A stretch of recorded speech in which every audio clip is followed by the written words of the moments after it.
বগামূৰীয়া বগাচোন এজনী কুলি বগা আদিবাসী মানুহ বগা মই প্ৰথম দেখিছোঁ দেই হেল্ল' গাইজ চাই লওক এয়া চাহপাত তুলি আছে এয়া এয়া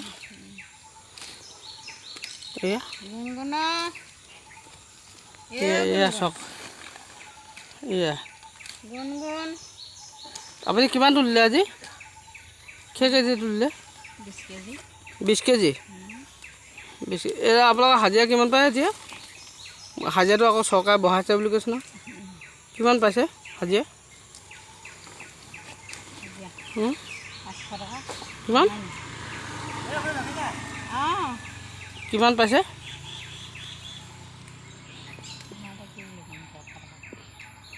কিমান কওক মজুৰিটো 500 টকা এতিয়া কিমান বঢ়াই দিলে আগতে 200 টকা পায় এতিয়া 500 টকা পায় বিজেপি চৰকাৰ দিনত ইমান মানে কি ক'ম আৰু ইমান ডেভেলপ বহুত ডেভেলপ বিজেপি চৰকাৰ দিনত ইমান ডেভেলপ